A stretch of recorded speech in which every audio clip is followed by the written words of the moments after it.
Bonjour et bienvenue au JT du siècle. En ce samedi 15 mai, M. Mitterrand a donné hier au Conseil de cabinet des renseignements sur la situation intérieure. Le nombre des grévistes diminue de jour en jour. Le gouvernement a décidé qu'il n'interviendrait en aucun cas auprès des réseaux pour faire rapporter les révocations et autres mesures disciplinaires prononcées à l'occasion des grèves de chemin de fer. En ce qui concerne la situation particulière de chaque grève, l'amélioration s'affirme de jour en jour. Paris n'a pas manqué de gaz et la compagnie espère augmenter aujourd'hui la pression. Plus de chômage en électricité. Les transports métro, nord-sud, tramway, autobus ont repris leur service normal. Les taxis ont fait presque tous leur réapparition. Les rentrées se multiplient dans les compagnies de chemin de fer, détente dans les mines et dans les ports. Enfin, le mouvement de grève s'atténue dans le bâtiment et la métallurgie. Monsieur Jousselin, juge d'instruction, a interrogé les dirigeants de la CGT, messieurs Jouot, Lapierre, Dumoulin, Marcel Laurent et Calvérache, pour un simple interrogatoire d'identité. Le secrétaire général de CGT dit que c'est la première fois qu'un gouvernement prétend user de la rigueur des lois pour atteindre la CGT, plus de 2 millions de travailleurs. Ces poursuites constituent l'atteinte la plus grave qui ait jamais été portée à nos libertés syndicales. Elles sont la négation de notre charte syndicale contenue dans la loi du 21 mars 1884.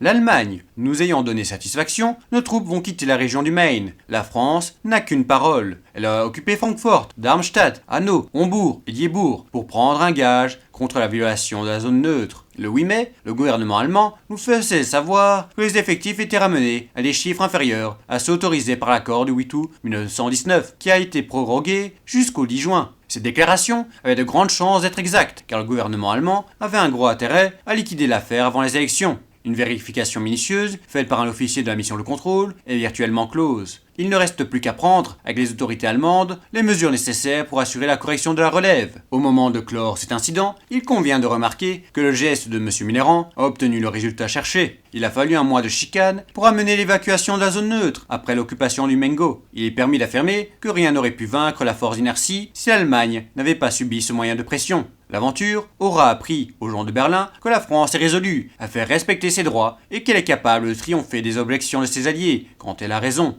La leçon ne doit pas être perdue. C'était le JT du siècle, l'info de notre histoire.